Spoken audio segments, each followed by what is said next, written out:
Merci de nous raconter encore l'histoire de cette magnifique pièce en présence de tous les membres de la famille. Alors je les cède la parole. Moins un. C'est vrai. Moins un.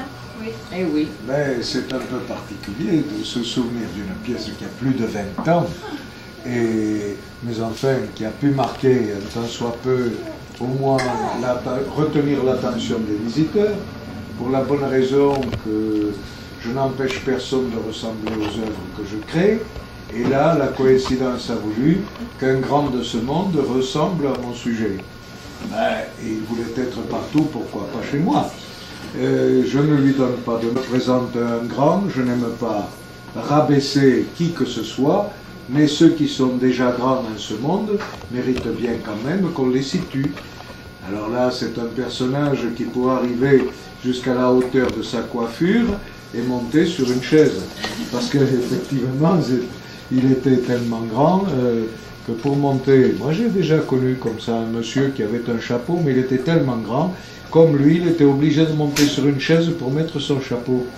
Alors effectivement, ici, c'est un personnage qui s'adresse à Dieu directement.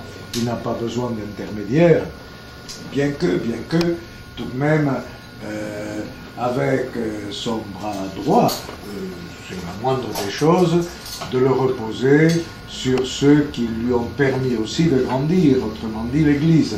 Seulement l'Église, par la voix notamment du pape, a pu regretter que ce grand veuille aussi faire sa petite bombinette, et pourquoi pas lui comme les autres, mais à la différence que pour lui, sa bombinette étant critiquée, eh bien il s'adresse à Dieu pour que ce dernier soit le grand juge.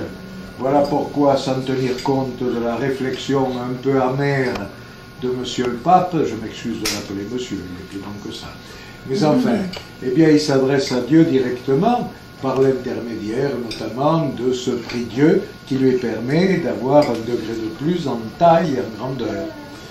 Il a évidemment un prix Dieu légèrement d'occasion, parce qu'il est bien vrai que notamment sur sa droite, eh bien il avait des supports qui n'étaient pas toujours d'accord.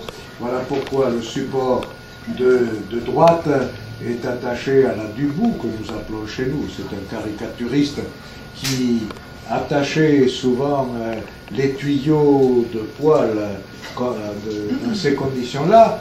Et puis, effectivement, la gauche paraissait, le support de gauche paraissait assez solide, mais comme c'est un grand qui sait où mettre les pieds, il met carrément un pied sur la gauche qui ne montera jamais au-dessus du pied, et un pied sur la droite qui est un peu mordante, et il fait face aux, comment dirais-je, aux gens du milieu, comme il peut. En attendant, il s'en sort de plus belle, il garde toujours sa taille et sa grandeur. Voilà pourquoi ici il termine en personnage d'acier, qui a quand même son caractère, et quand on a un caractère d'acier, on peut faire face au monde. Merci beaucoup, Jacques.